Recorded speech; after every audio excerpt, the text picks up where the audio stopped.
Going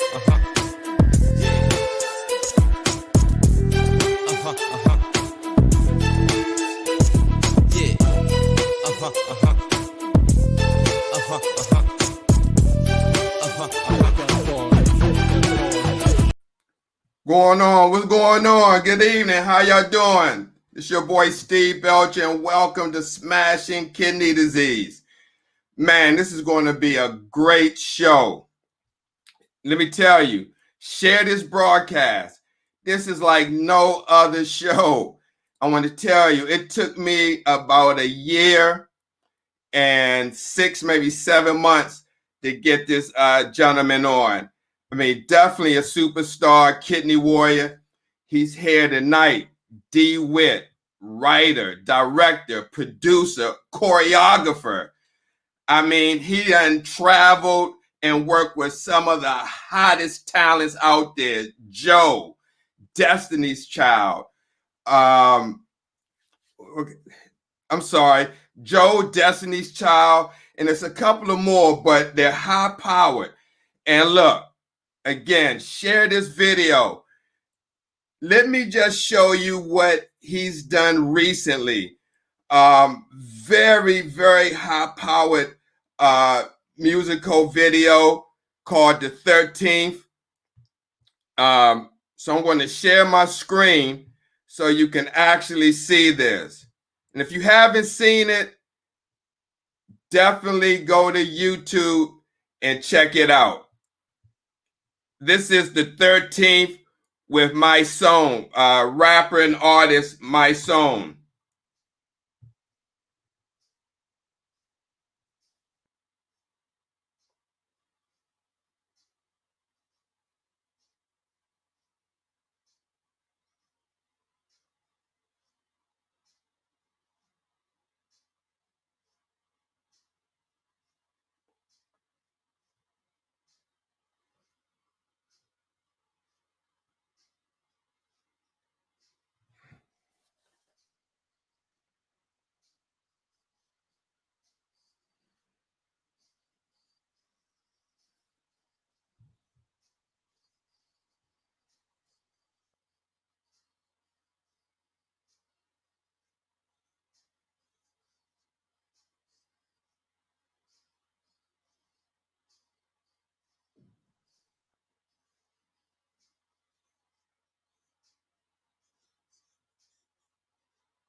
Uh-oh.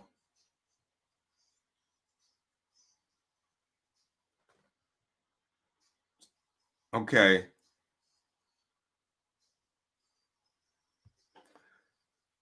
All right, guys, I'm sorry that you can't hear it, but we're going to bring DWhit on and talk about this.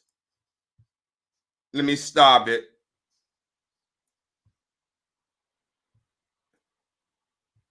All right, guys, let me share this bio. He definitely needs this intro.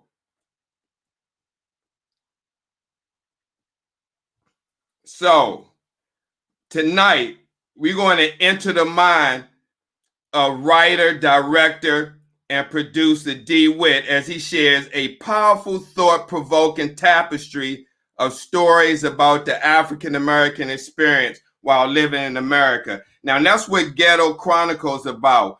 And fans, I mean, he done had 5 sold-out shows.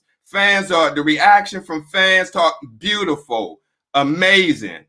They get chills, wonderful, great experience, funny.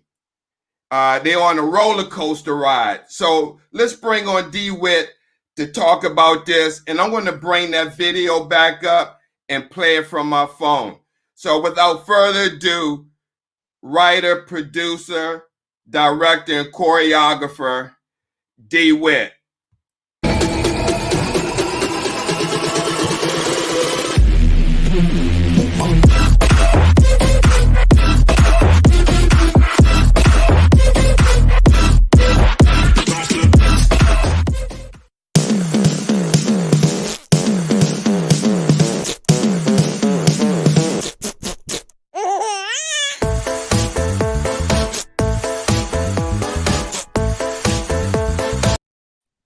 Hey, DWhit, how's it going?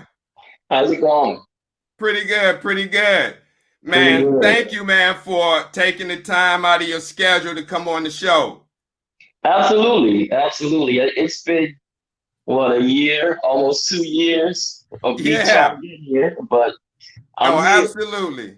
And I think God has placed it at the right time and moment. Because I remember when Chef Javon reached out to me and gave me your information.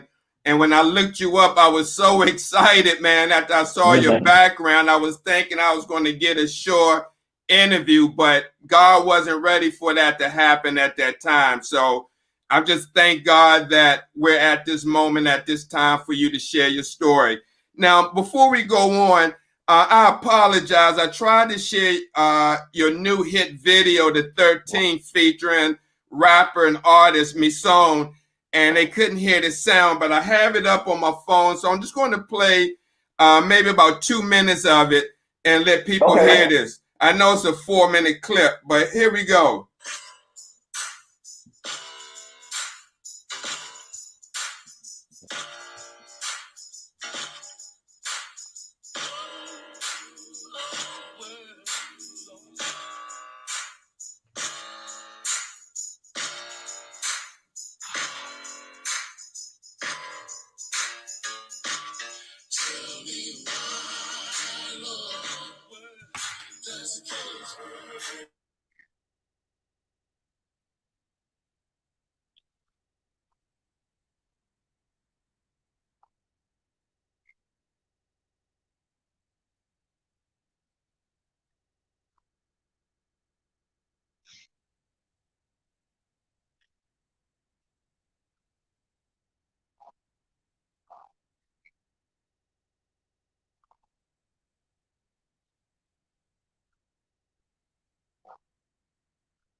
Okay, there we go. Okay. So, sorry about that.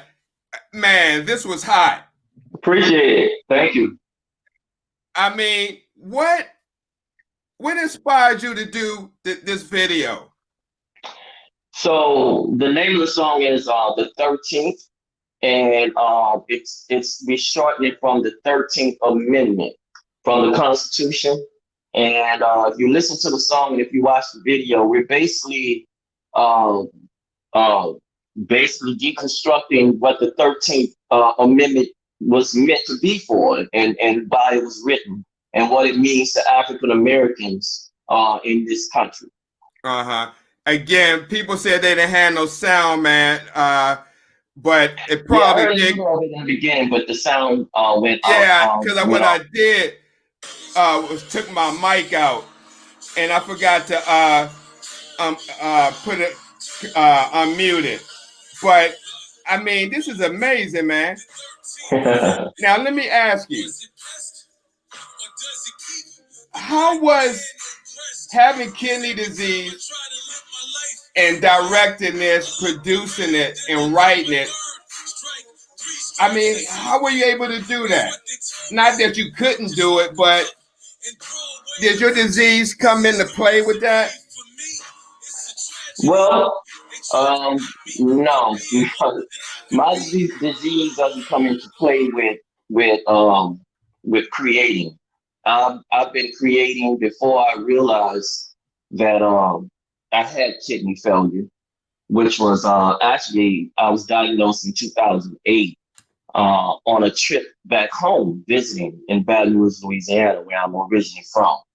I was visiting back home and took sick, and that's when I realized I was diagnosed with it. So I was creating way before my diagnosis, and I'm currently creating, and hopefully I'll continue creating. Mm-hmm. Now, you have an amazing story. I mean, you started, well, let's go this. Just talk a little bit about growing up in Baton Rouge, Louisiana. Oh wow, where do you want to start? Growing up in Baton Rouge, Louisiana. Baton Rouge, Louisiana is well, to me, it was everything growing up. You know, it was my hometown or whatever. But it's the capital of Louisiana. It's one of the southern states, part of the Bible Belt. So we were, as Black people living in the South, there was a lot of restrictions and a lot of, things that were going on that me as a kid didn't really recognize and didn't realize until I got a lot older. Just the restrictions that, was put upon African Americans at the time. But I had a great childhood. I mean, we grew up fairly middle class neighborhood. I grew up, had friends and went to the same schools in the neighborhood. Everything was basically about the neighborhood. It was definitely, a good upbringing overall. Uh-huh. And now, when did you realize that you had musical talent? Um, I probably knew that back since I was age 5, age 6, or whatever. I was always that kid that couldn't wait till the family gatherings, and I would be the one they would get on the dance floor. Go get on the floor. Go get on the dance floor. Show them what you got. So I was always that one starting the bus stop or, just getting the family going. So I always knew I had talent. Mm-hmm. I probably Wow. couldn't, convey that at age 5 or 6, but I mean, I always knew that I, could dance, could sing, and to do, to be out front. I always knew that. Mm-hmm. Now, how did your journey begin in the arts, far as able to be with these powerhouse artists like Joe and the other artists, Beyonce? I mean, I'm sorry, Destiny's Child, and I forgot it was another group uh, you had in there as well. Several other acts. Yeah. So I always knew I wanted to do something in show business, like I told you from an early age. So it was just a matter where I was going to end up after high school, after college. I did some college as well. It was either LA or New York. First try was LA, but my uncle in LA didn't want to be responsible for a 19-year-old kid coming from Baton Rouge, Louisiana. So then I had another uncle on my dad's side of the family in New York who said, "Yeah, son, come on up." And I got a sofa you can sleep on. So I ended up in New York, which was my second choice. And my second choice ended up being 20 years later. I Wow. ended up in New York.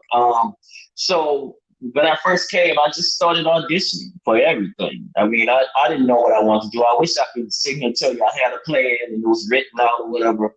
I just knew I wanted to do something in show business. I knew that's what my calling was. So Right. I just went out, hit the streets, auditioned, so on and so forth. Got turned down pretty much everywhere I went. Then I said, wait a minute, this is not working. So maybe I need to get a little more skills and under my belt. So I took a couple of dance classes originally, and met a mentor who's still a mentor of mine today, Robin Dunn. Shout out to Robin Dunn, who's a legendary choreographer and artist developed person. She saw my talents, and she spoke to the cat who was with Joe at the time, choreographer who was with Joe at the time. He needed another dancer. He needed somebody who could pick up the routine real fast and put them on stage in the next couple of days. It was just one of those kind of shows. And Wow. she recommended me. And I went down. She said, "Listen, you better kill this audition. I recommend your name. My name is on the line here." So I went and I killed it for the most part. Wow. And got the audition, won the audition, and became a part of the Joe camp as a dancer. Shortly after that, that choreographer was fired, and I kind of stepped up and said, "Hey, I can choreograph."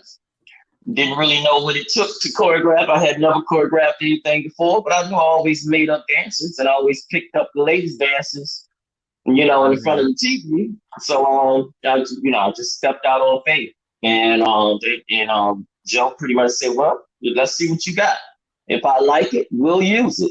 If not, we'll get another choreographer." So it ended up working out, and I worked with Joe for the next 3 albums, 3 CDs.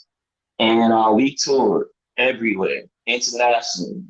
Because of Joe, which was my first major artist that I worked with, I was, blessed to travel the world, from Japan to Europe, London, England, Wow. Paris, France, Germany, and Wow. my dream place, may I say, which was Hawaii.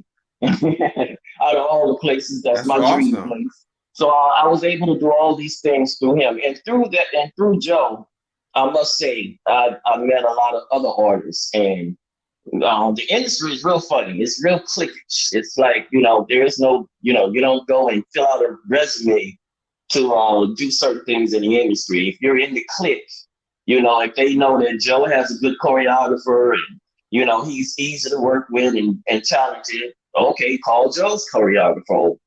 And that's how you end up working with other artists as well. So, that's how it works. And the other artists is such as Britney Spears, Usher, Kevon Edmonds, Babyface Brother. I mean, that's an extensive resume. Yeah, I mean, when you're in the mix and when you're working, you don't think about how extensive it is. You're in the mix. You're just doing it. And these names are thrown out as over a period of time as well. So it's not like, one right after the other, but it's over a period of time. And I've been blessed. I've been blessed. And I can tell you, and I tell my students and my cast members that I work with now, the young people getting in the game now, it's not so much about how talented you are. It's about the relationships you build with people.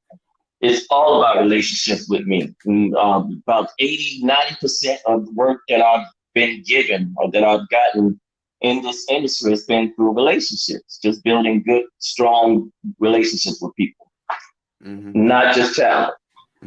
Now, let me ask you, D, does the dancing and the choreography, does that help keep you in shape and balance out the kidney disease, far as not when I say balance out, meaning that you still have, you're keeping in shape, you're dancing. Do you get any effects from the kidney disease, like maybe shorter breath, or does it limit your performance? Let me say that. So it's very interesting you say that, because I would probably say it's a mixed bag.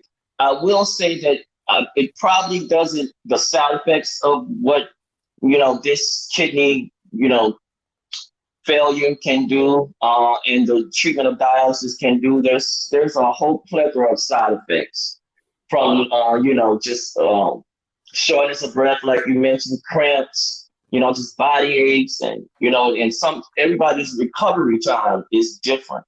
So I've always bragged on the fact that had I probably not been so much in shape, and just the kind of business I've done. I mean, at one point I was teaching dance classes, hip hop dance class, and I would probably have about 10 a week. And it just kept me constantly on the floor, moving and dancing and so on and so forth. So, yeah, I would definitely say that, taking care of yourself, just from your diet, from what you eat to exercise. And I'm not even talking just pumping iron, these extensive, extreme workouts. I'm talking just a walk every day. Right now, I literally walk every day for a mile or 2 miles. There's this beautiful park in my area, pond, ducks, turtles, and I Wow. walk. And I mean, it's great for blood pressure, lowering the blood pressure, which was what the doctor diagnosed, my condition because of high blood pressure for so many years. Us in the African American community, especially men, I admit we don't go and get checkups like we should go and get checkups. We should go and get checkups. Had I been getting a checkup, I would have thought that a long time ago. But they said I had long-term hypertension, and it was in my family, and I knew it was in my family, but I didn't feel anything. No headaches, no dizziness, no anything, which is why they call it the silent killer. Mm-hmm. Now, how So, was your diet on the road when you used to travel? so my diet on the road was terrible because I was a young dancer, young choreographer, who was indestructible. So I would eat what I wanted to eat. Not so big on the drinking.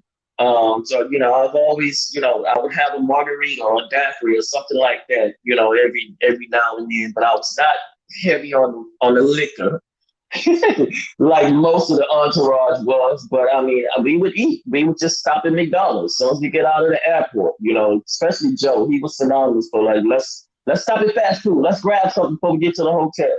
So we, like everybody else, we would just grab whatever. So now I'm very mindful about what I eat, what I put in my body, because believe me, when they say you are what you eat, it's not just a saying, it's true. Right. We are what we eat, especially when it comes to energy or lack of energy. A lot of it can be from what you put in your body and the times that you put it in your body as well. Now you're on dialysis right now, right? I am currently on dialysis right now. Uh-huh. There was a time where I was, diagnosed back in 2008.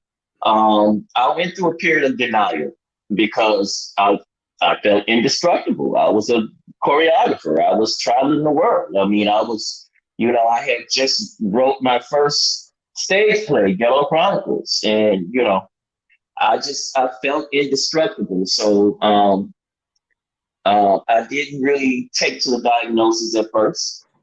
So I actually got off of dialysis, and I got off of the treatments for close to about 6 months, and came back to New York and started working as usual, started touring until I actually got sick again.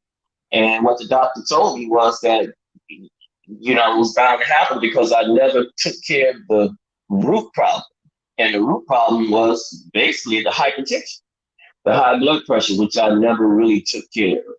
So now I'm in the process of taking care of that. And I'm glad to say that, I'm on a good nutritional diet, and I'm on medication that literally I've had to reduce the medication down to a little less than nothing, because I have no high blood pressure anymore. That's And awesome. and I totally feel the difference. So I've also, sought out a couple of herbal doctors and whatever, and I know how certain people feel about, kidney disease? Is it reversible? Is it irreversible? And I think you and I have had some conversation about that also. Right, And I right, would right. not listen to everybody, because at the end of the day, I can tell you a few stories about doctors that have misdiagnosed people, Sure. Oh, and absolutely. and it's possible. And these in this day full of doctors and big pharma, that's about money. It's about getting people in surgeries. It's about getting people in operations because it's money. You're right about So, that, D. I so agree with you. everybody has to know their own body. You have to know your own situation and your own condition. So to be off of dialysis for 6 months with no treatment for high blood pressure or no treatment for my kidneys or whatever, I was feeling good until I wasn't feeling good anymore. So Right. I feel like there's hope. Oh, So absolutely.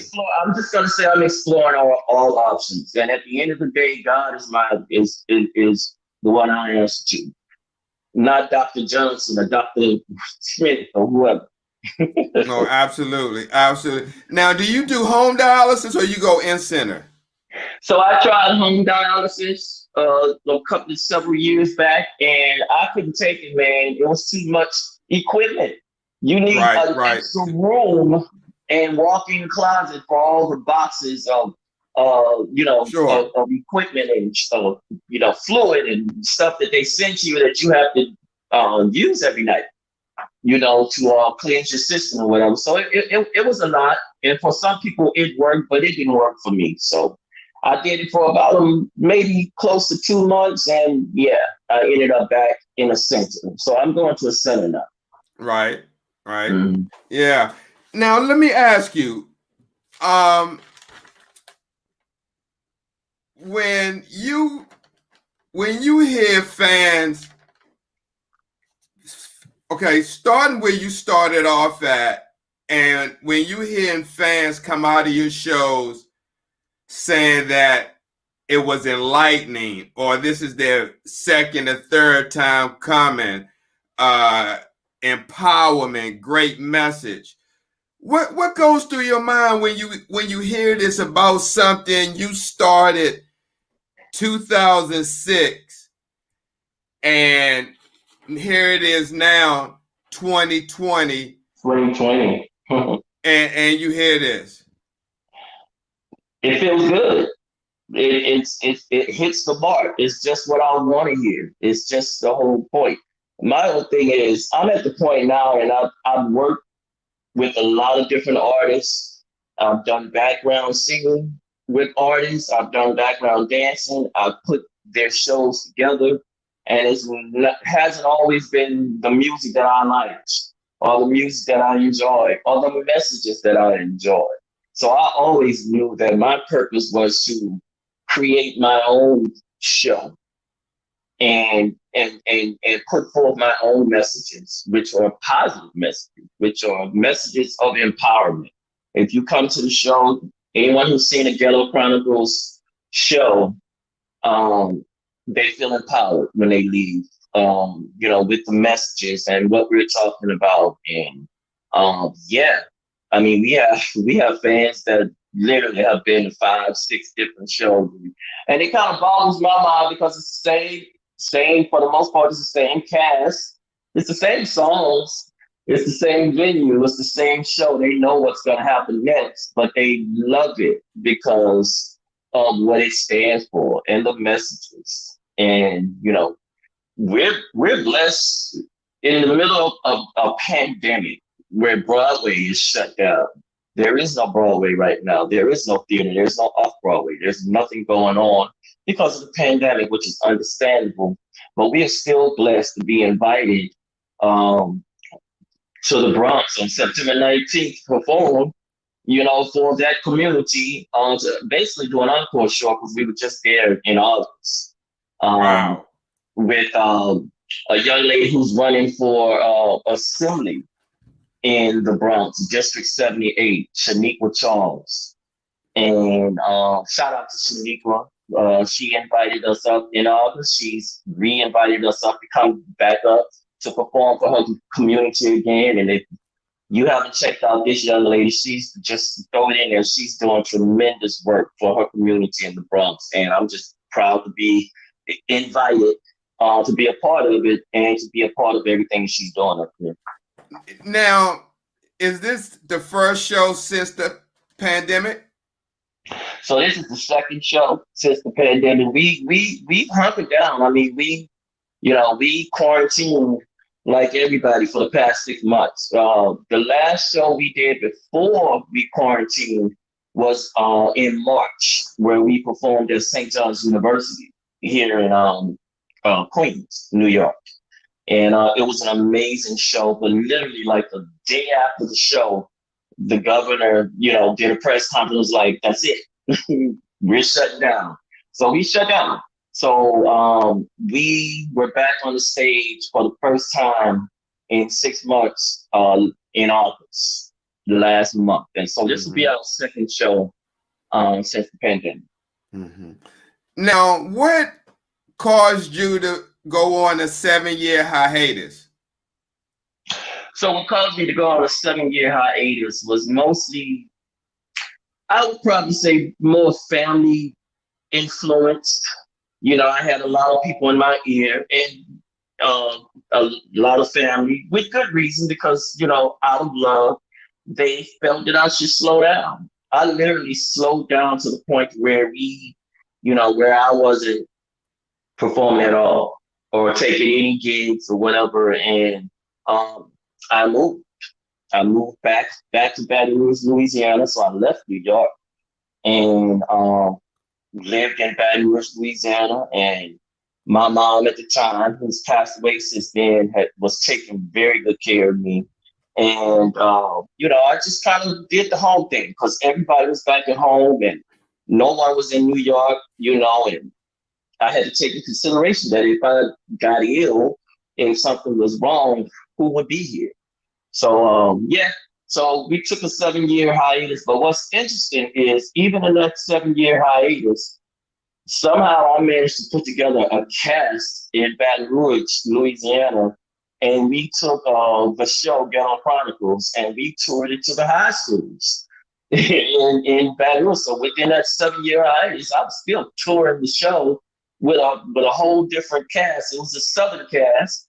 We had to change a lot of the dialogue and a lot of the situations in the show around, but we toured. We toured all the high schools in Baton Rouge, and they wow. Yeah. So the cast you have now, is it all new, or do you have any people from the Southern cast on there? So none of the people from the Southern cast are here. They're there. They're in Louisiana. They weren't ready to go back when I was ready to go back. That's a big step. So this is an all new cast that I actually just met last year when I came back, when I relocated back to New York, which was last April. And this cast is all new except one actor, Britton Safford, who was our original actor from the cast from 10 years ago when we were here. And, I reached out to him through Facebook. I was like, hey, I'm coming back. I'm bringing the show back. He's like, yeah, okay. What time is rehearsal? Oh, that's awesome. And he is in it, and he is better than ever. Mm-hmm. Do you eat organic food? It's funny you mention that. So, yeah, I am eating more organic. I want to eat even more organic. But my problem right now, and I guess I shouldn't say problem, I'll say problem. My problem right now is I am trying to reduce the meat out of my diet. I'm going back and forth with should I eat meat? Should I not eat meat? Is eating meat good for kidney patients? Is it really not? Now, I know that they tell you and they encourage a lot of protein because you lose a lot of protein on the machine.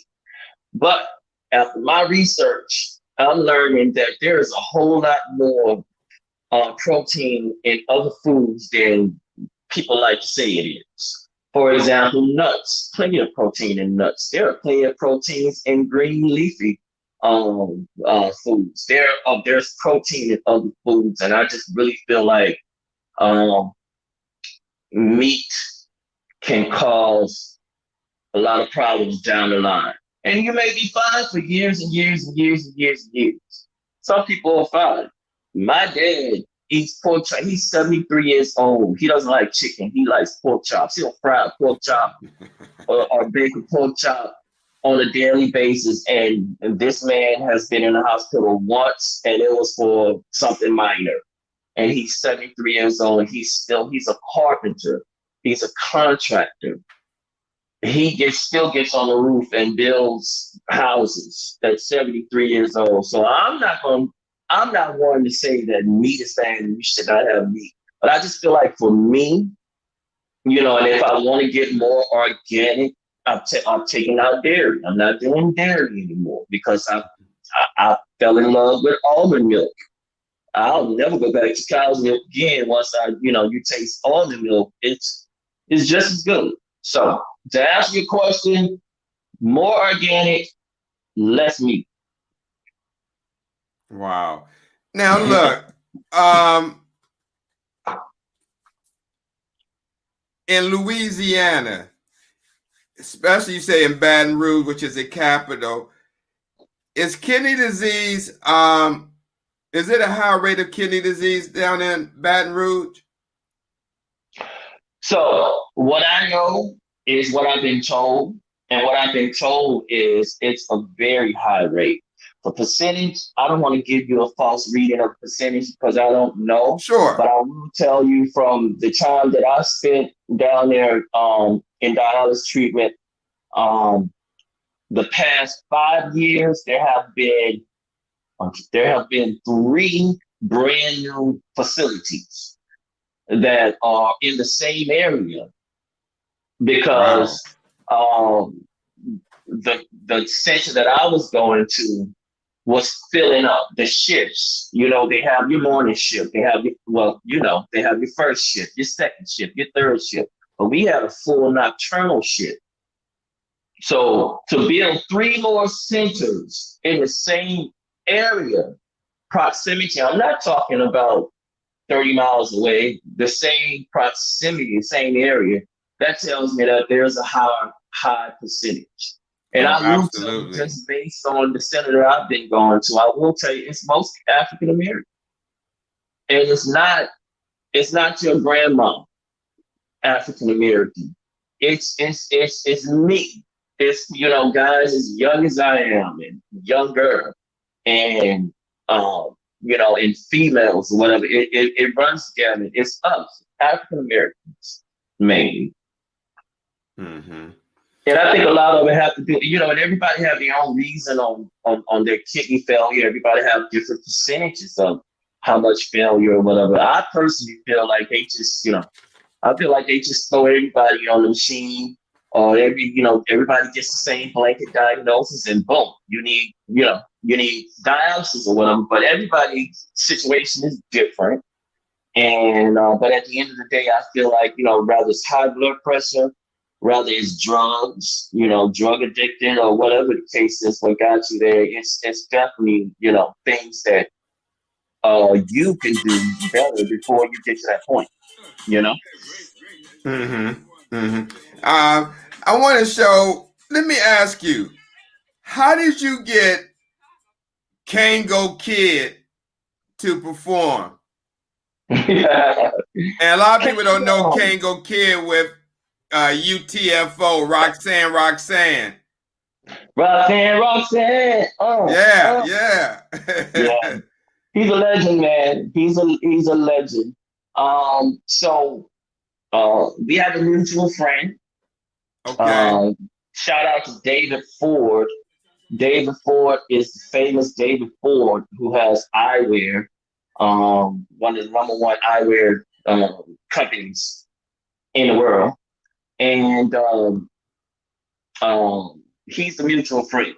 So I reached out to him, and he reached out to Kango, and he told Kango about what the show was about, the message that I'm trying to, bring back to New York. And he kind of shared shared my story with the brother, and Kango was on board. He was like, "Hey, give him my number. Tell him to call me. Let's work it out." And it was just that easy. Wow. That's awesome. So, do you have anything new you're working on? So what we're doing now, which is some of the video you saw the 13th. We just released that one, and a couple of weeks before that one, we released another video called No More. Those songs are actually songs from the show. And what we're doing right now, because of the pandemic, because we're not really able to get on a theater stage, until they open the city back up, we are pitching our show as a TV show. Wow. And right now we're pitching to the networks. We have 2 networks that are actually interested Wow. in producing Ghetto Chronicles as a TV series. And hopefully in a couple of months you'll see it on your screen. On your TV Man, screen. that would be awesome. Almost like Glee or something like that, huh?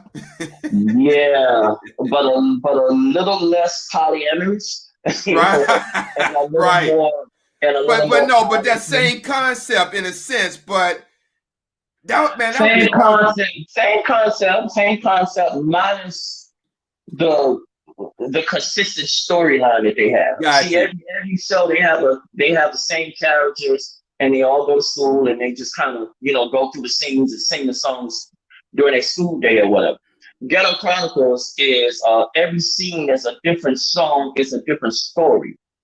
So one scene might be talking about police brutality and dealing with that. So the song is dealing with police brutality. You got this one powerful scene. And then in the next scene, we're talking about child abuse. And you got a whole song about child abuse and and so on and so forth. So we tackle about 15 different issues, different songs in the show.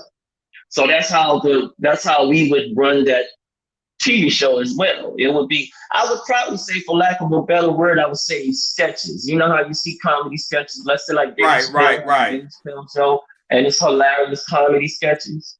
Well, this would be more powerful hip hop musical sketches. Right. Yeah. Wow. Now, have you done or have you ever thought about doing one on kidney disease? Good question. So no, I haven't thought about it. So let me tell you how I work. So I work on inspiration. So I'm not the kind of, and I know people like this, I'm not the kind of person that you would like throw a word like, oh, okay, can you write about destruction? And then I go and write about destruction or whatever. So I work on inspiration. So I would literally wake up and I would be inspired, something I heard or something like that, and I would write a whole scene and write a whole song about it. So I haven't been inspired to write anything about about kidney disease, but I tell you what, that's a good idea. I think it's a good idea, and I will also probably say I think it's mental with me also, because at one point I didn't want to talk about it. I didn't want to discuss it, which might be why it's taking you 2 years to get me right. Here in this position, because part of me feels like that your mind is powerful, and what you think about it, what you ponder on, whatever, that will exist mainly with you. So I really try to keep myself on positive thoughts and positive thinking, and and other things I try to not let creep in. But you're gonna always have negative thoughts. You're gonna always have. Oh yeah, man. We human. And D, the only reason I asked you about kidney disease, well, not even, I was going to say chronic diseases, because of the different messages that you try to get out there. And I know chronic diseases affect minorities at a disproportionate rate, just like with the 13th and the jailing of African American men and women at a disproportionate rate. So I was just wondering if you were kind of like tapping into different issues that affect that affect the Your Black health, population. your body. Yeah, I agree with you. I totally agree with you. I actually think that it would probably, it would probably be geared towards something more just all around your all around health. Go get yourself checked out. Men, go get your prostate checked. Go get your blood pressure checked. And women, go check for the breast cancer and so on and so forth, Mm-hmm. and just kind of find a way to just kind of make a general statement through a scene or through a song or whatever, that tackles not only kidney disease but all the other ailments that we face as African Americans more than any other race. Mm-hmm. So let me ask you a question. With this video, right? How do you come up with the idea of where the dancers are going to be at, where the main lead person like Masson standing and where you got the prison guards and everybody kind of set up where they are? I mean, how do you come up with that concept and say, okay, we're going to do the 13th and this is how I want you to come in the scene and this is where I want y'all guys. Where did that come from? So the lead rapper we use is actor, activist, and author My Son. My That's Son. how Okay. he pronounces his name. Okay, Yeah. My Son. Okay. Yeah, he's doing tremendous work for just the Black Lives Matter movement, and he's part of another organization, Until Freedom. Look that up, and he's also part of an organization that's leading the fight to have the officers arrested in Louisville, Kentucky, that murdered Breonna Taylor.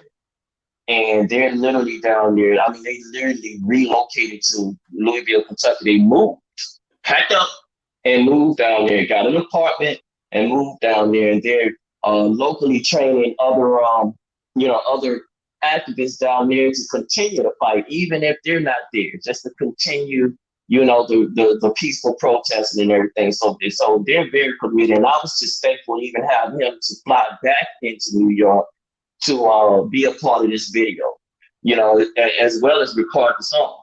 So so that's My Son. So my creative process is spiritual. I know that sounds crazy or weird or whatever to some people, but I can't sit here and explain to you how I came up with A, B, and C. The particulars in this, it's just like any other scene or any other video you see or any other project that I work on. It's just spiritual.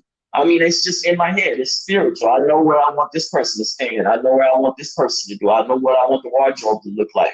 That's just all part of the inspiration that I was telling you, that I write on inspiration. When I get an idea, that's when I write it down, and that's when it conjures up in my head. So, wow. I wish I could share my secret with you, brother, but it's spiritual.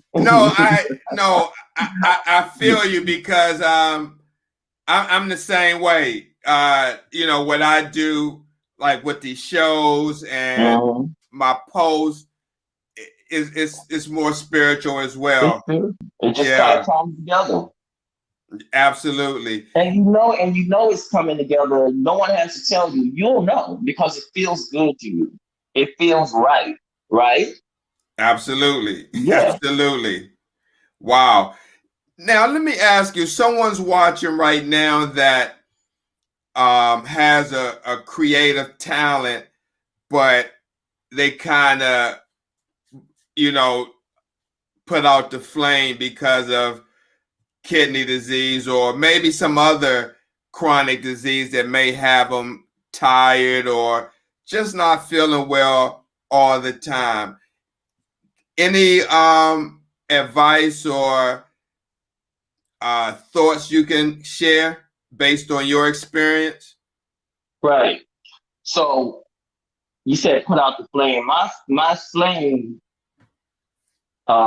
burns because of of, my setbacks and my kidney failure and the setbacks that I have or whatever. Um, we all have a passion. We all have something that we do wonderful or whatever. And I feel like that's your calling. I feel like that's your passion. And don't let anything like kidney failure or, you know, whatever you're going through, whatever setback you're dealing with, don't let that be a reason why you don't follow your passion. You only get one life, and that's the way I see it. And I'm gonna live it until I'm not here anymore, and I'm okay with that too. Because as long as I've lived it the way I wanted to do it, my way, then that's all that matters. So that's my encouragement, just to continue. You tell people, you continue doing you. Just do your thing, you know. And always try to be healthy. Just try to be healthier, and try other options, to try a different, regimen, different diet or whatever. Don't let anyone tell you that anything is permanent. Nothing is permanent in God's eyes. God has the final answer on everything. Absolutely. Now, at the end of your shows, people have an option. If they book your show, you have a 60-minute and 90-minute show. A 90-minute, they can ask questions. Hey, D, can you hear me? I can hear you. Oh. Yeah. What do they normally ask during that question and answer? The Q&A.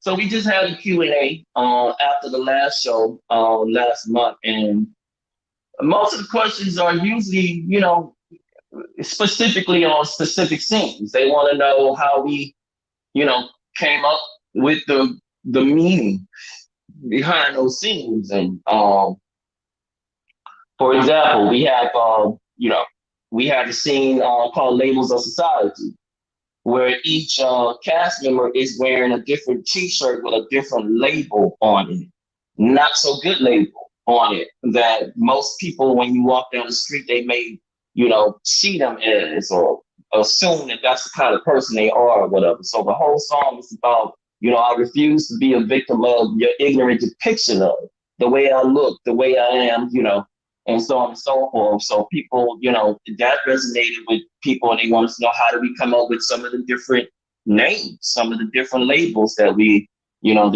what the cast members wear on their shirts or whatever. So a lot of the questions that we get are from people that are just inquisitive about how we came up with some of the different, scenes in the show, and, what did it mean to us? And, yeah. And I can see where they get thought-provoking. It's very thought-provoking. You got to see it. You still haven't seen it. You got to come see it, brother. Yeah. Are they going to open Broadway back up? Well, so the last I heard, which was yesterday, they're pushing for January of 2021. There's no way they're going to open it up this year. This year's done. So hopefully by January 2021, they will reopen. And what it will do, it will allow different theaters to reconfigure their seating and reconfigure, how are they going to, monitor people coming in? Are they going to come in with just 25% people or 50%? The only problem with that, and the only problem I have with that is theater works on the number of people you bring in. The more people you bring in, the more money you make, basically. So theater is based on how many people come and support the show.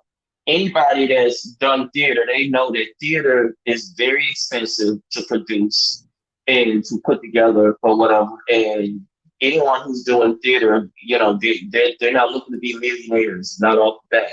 And even Broadway shows, sometimes that's why you may see a Broadway show, they go on Broadway, and then less than 6 months, they're off Broadway. They're already removed because it's very expensive to produce and to mount a show. Yeah. Wow. So hopefully in January, we'll be able to get back on a theater stage. But until then, we're performing. We're still performing. We're in the community. You can always, find out where we are somewhere in New York. And like I said, we hopefully we'll be able to get that TV show going. And I mean, we're going to continue to. Well, one thing this pandemic has taught me to be resilient. But if we never get back on another theater stage again, what's going to happen? What's going to happen with the messages? What's going to happen with the show? And that's where, the whole idea of the TV show came about. You have to learn how to be resilient. We can always look at the cup as half empty, but you got to look at the cup as full. Half full. Absolutely. And that TV show sounds like it's going to be off the chain. I'm excited about it. I'll keep you posted. I'll definitely keep you posted. Please, and definitely bring you back. Let me ask you, are you on the transplant list? So, good question on that. So I've been asked several times, and I've been encouraged to get on the transplant list. And I will tell you that I'm currently not on the transplant list. Sure. I've been on the transplant list before, and I kind of let it go, if that makes sense to you. And now that I've relocated, I'm not on the transplant list, and I probably would need to start it over. So the reason why I'm iffy about the transplant list, and this is something maybe you and I can discuss at another time, or maybe you have, backstory information for me or whatever. But I've been horrified by the stories that I've been told and that I know of personally, even a personal friend of mine who have had a transplant 3 times and have had 3 different transplants, and 3 different kidneys didn't work for him. And the last one was 15 years later, it stopped working for him, and he's gotten them all through a family member. And my thing is this: there's no guarantee with the, and you go through all of that, and then he ended up back on dialysis. And I mean, that to be honest with you, that's been my thing. I can't think of any other situation. They told me I'd be a shooter at this point because of how long I've been on dialysis, that they would just move me up the list, is what they told me. That's how they work in New York. So, well, let me share this with you, D. Manny Villalobos, he's been on dialysis for 29 years. He commented. Wow. But I mean, you got a right to have that opinion and feel that way, because let me just say this: transplant is a treatment, it's not a cure. So it's just another form of treatment. Like what you're doing, hemodialysis, that's a treatment. Transplant is a treatment. It's just a different form of treatment.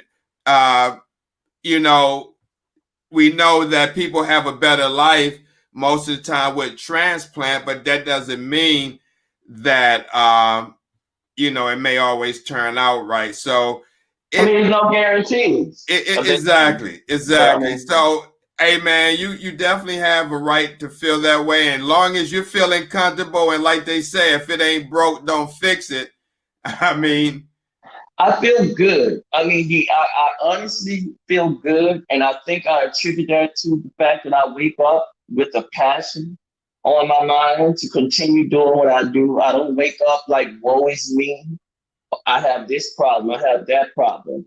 I try to eat right. And the only time that I come to terms that I have kidney failure is when I have to go to dialysis. And when I have to sit in that chair and receive treatment. But once I leave, you would never know. I mean, I try to live my life, as positive as possible, live my life like there is nothing wrong. And I'll tell you, that's what has gotten me through it since 2008. So, wow. I don't know where, I'll be next year. I just know that I'm doing it my way. That's all I can say. Hey, man, again, if it ain't broke, don't fix it. And long as you doing what you're doing and you're feeling the best that you can, man, that's great. That's great. That's good to hear from you. No, absolutely. I mean, I've, since our last conversation, man, I done come a long way. As a clinician and just hearing different patients' stories and knowing that, everything doesn't come in in a one size. I mean, there's not a one size fit all. Every patient is different. yeah. Everybody have their own set of issues that you have Mm-hmm. to address. And this Western medication and this Western society, it's a one size fit all. It's either or. I mean, I've explored other outside of Western medication, how they deal with kidney failure or whatever, and how they treat their kidney failure patients or whatever, and either they're lying or they're lying to us that they have reversed a lot of issues. But then again, it depends on what got you, Right, right, what caused it, because some things are reversible, some things are irreversible. I'm not right. fooling. I know that as well. Okay. It's some things are. it's ironic that you said about with Western medicine and everybody treat everybody the same, because it's true. Because when I worked in dialysis and when we used to have to do medication review, we asked the patient, I don't know if that happened to you, maybe the nurse say, Mr. D, can you bring in your medicine at the end of the month so we can see if you're still taking the same medicine? But when you do that and the patients do that, you look at it, everybody's pretty much taking the same medicine, except maybe a different few, almost the same blood pressure medicine, cholesterol. Unless you complain and say this is not working for me or this is doing this, oh, well, let's try something else. And then I mean, they literally have a whole list of different medications they can try that's supposed to take care of the same thing. But see, my thing is, I'm not about taking care of symptoms. I'm about getting to the root of the problem. I'm starting to look for natural things to help me with my blood pressure. And I guarantee, I really feel like over the past month, just different things, different herbs that I've taken have really helped with my blood pressure. It hasn't been the same medicine. I've been taking the same medicine for 8 years. Wow. You're gonna tell me the last month all of a sudden it's doing good, is reducing my blood pressure, and it hasn't done it in the last 8 years? No, it's because of what I'm eating. It's because of what I'm doing. It's because of the walks every day, day to the park or whatever. It's a combination of those things. And I'm not telling anybody, I'm not suggesting you get off your medication. I mean, I'm not saying that. What I'm saying is don't be afraid to try other things, and try walking, reduce the salt, just try it for 2 weeks and see what happens or whatever, and keep monitoring your pressure every day. Get a little blood pressure cup and monitor it every day or whatever. You'll see the difference. Oh, absolutely. You're right about that, man. You're absolutely right. Absolutely. So, I just want to say thank you to you. I know I reached out to you a couple of weeks ago. Was it a couple of weeks ago? Yeah, about several weeks ago. Yeah, and I reached out to you and I just kind of asked you a couple of personal questions. I had some issues going on at the center, and I'm telling you, less than 5 minutes, you had the answer for me. You gave me the answer. You explained this. And you explained something that my nurse hadn't explained to me in months or whatever. And I just wanted to say I appreciate that, because you're the kind of brother that, I call on an email right away, and you quick to respond, and you get there with correct information. And I appreciate that. And I appreciate your whole platform and what you're doing, because nobody else is doing this, and it's needed. And I appreciate you, brother. Oh, thanks, D. I mean, I'm very humbled to hear that from you. Thank you so much, man. And anytime, man, again, just reach out to me. I mean, you have my number, and whatever you need information, if I can't answer it, I know people who can, and I'll get right back with you with that information. Okay.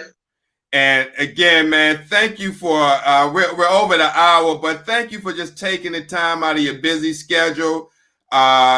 We wish you much success with Ghetto Chronicles. Definitely be praying for you with this television show, and then your upcoming performance. We're going to keep your crew and staff in thoughts and prayers. I mean, the COVID is still out there, but we definitely keep you in thoughts and prayers, man. We wish nothing but success for you. Appreciate that. And anybody who wants to follow the show Ghetto Chronicles or follow myself, you can reach me on Instagram. All right, let me type that in for you right quick. Okay. What's the Instagram handle? So it's DWhit Presents, DWHIT. Presents with the S at the end. DWhit Presents. Okay, so that's the @ DWhit Presents. Yes. And that's Instagram, okay. That's Instagram, that's Facebook, that's YouTube, it's across the board. Just type it in and you'll get me. I'll be there. All right, man. Let me put this up there. Let me do that. It's been an hour, man. Time flies. Yeah, so I got, is that right, D? Let me see. Yeah, that's right. That's it. All right, so guys, if you want to reach out to D, you can go to his site. You want to check out Ghetto Chronicles, the schedule. If you're up in the New York area, Lisa Baxter, I know you're up in New York, so check it out if you get an opportunity. Come on, Lisa. Yeah, she's an actress herself. She does a couple of monologues and things like that.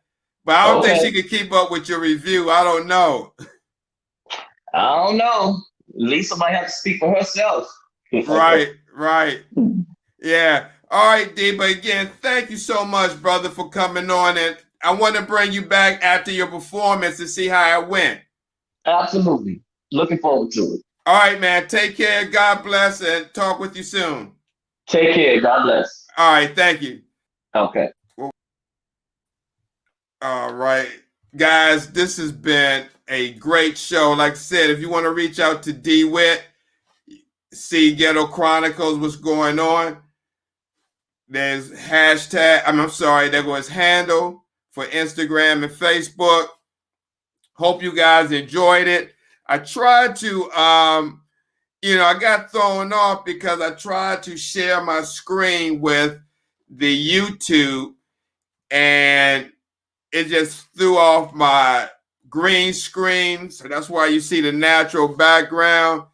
It threw off my sound. It just kind of discombobulated me. So thank you guys for watching. This has been a great show. Tune in tomorrow for Warrior's Quest.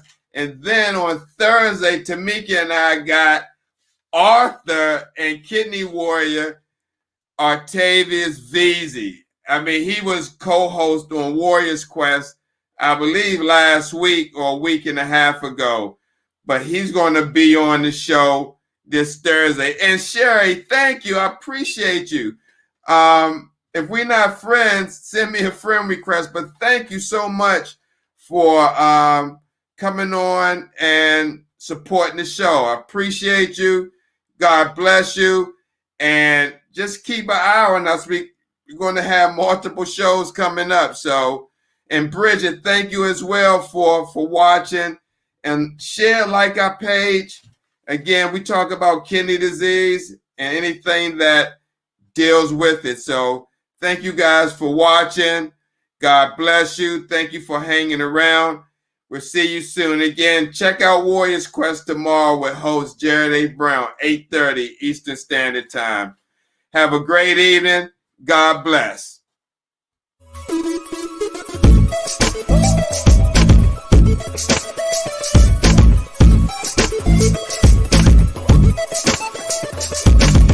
Oh.